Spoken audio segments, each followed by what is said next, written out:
Allô tout le monde. J'ai une petite crotte sur le cœur à matin.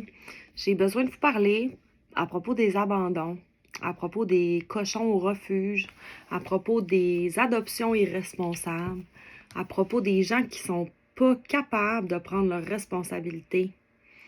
Surtout avec un cochon, c'est tellement particulier un cochon, c'est tellement un animal différent des autres qui a besoin de plus que les autres. Avoir un cochon, c'est la responsabilité d'une vie. C'est comme avoir un enfant. C'est c'est un enfant de 4 ans qui te challenge régulièrement. Tu sais, un enfant de 4 ans, là, quand vous venez d'avoir votre nouveau bébé, là, qu'est-ce qu'il fait? Des fois, il est plus propre. Des fois, il régresse. Des fois, il change sa façon d'agir parce qu'il y a une réaction. Ben, le cochon, c'est la même chose. Puis, tu sais, là, je ne veux pas viser personne dans mon exemple, mais l'exemple que j'ai ce matin à vous dire, c'est que c'est sûr que si vous adoptez un nouveau chien, que vous avez des nouveaux membres dans votre famille, qu'il y a des visiteurs à la maison, que vous essayez de prendre le contrôle en mettant le cochon dans une pièce ou en changeant des choses à la maison, c'est sûr que le cochon qui a passé sa vie en liberté à être le chef de la maison, quand vous allez commencer à instaurer des règles, qu'est-ce que vous pensez qu'il va se passer? Il va avoir des réactions, il va avoir de la malpropreté, il va avoir de la destruction, il va avoir de l'anxiété, il va avoir des réactions.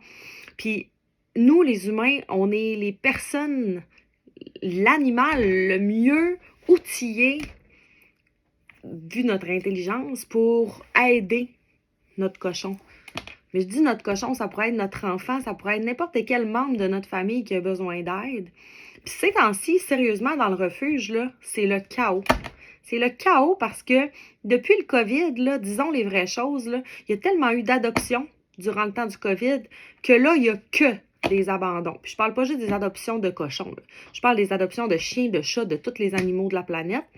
Là, il y a des abandons. Puis avec la hausse des coûts de loyer, des trucs hypothécaires, des... tout le monde déménage, tout le monde se sépare, tout le monde se chicane, tout le monde abandonne les animaux, puis personne, en tout cas peu de gens, adoptent intelligemment. Fait que qu'est-ce qui se passe présentement, c'est que les refuges sont pleins, les éleveurs ont baissé leur prix, que ce soit dans n'importe quel type d'élevage, chien, chat, puis là, on n'est pas pris parce que, tu sais, il faut le faire intelligemment. Tu sais, moi, de mon côté, si je donne mon exemple, oui, mon refuge est plein, mais j'ai eu une portée au printemps, puis ça va pas avant l'automne. Fait que, tu sais, les cochons que je produis sont réservés d'avance. Fait que, tu sais, dans l'intelligence de la chose, faut le faire de cette façon-là. Sinon,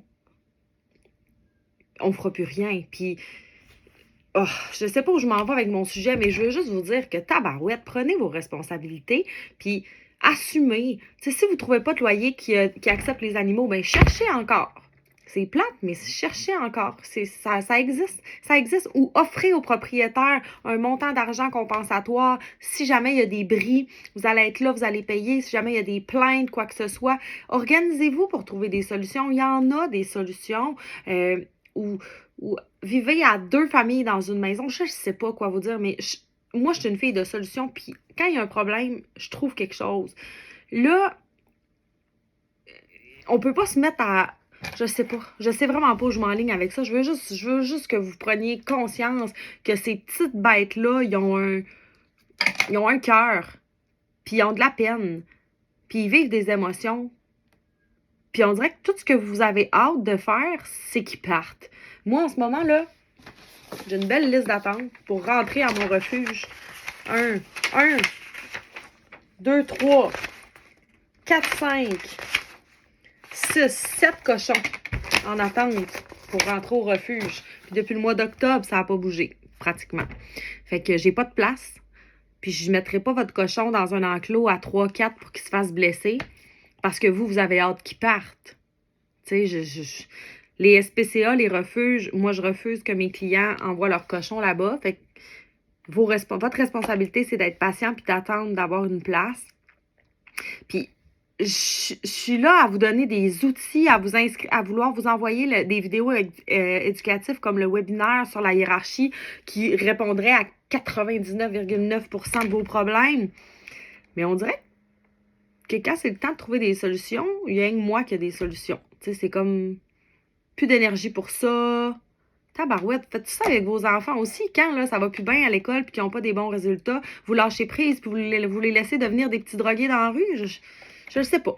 Bref, je suis partie dans mon délire là-dessus, mais soyez donc un maudit adoptant responsable pour vos animaux.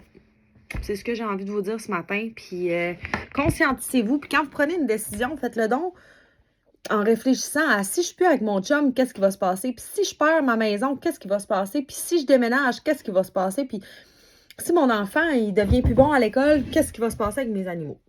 C'est juste ça que je voulais vous dire. Fait que, en vous souhaitant une bonne journée, j'ai évacué ma mauvaise énergie, puis je redécolle dans mon bureau. Bye tout le monde!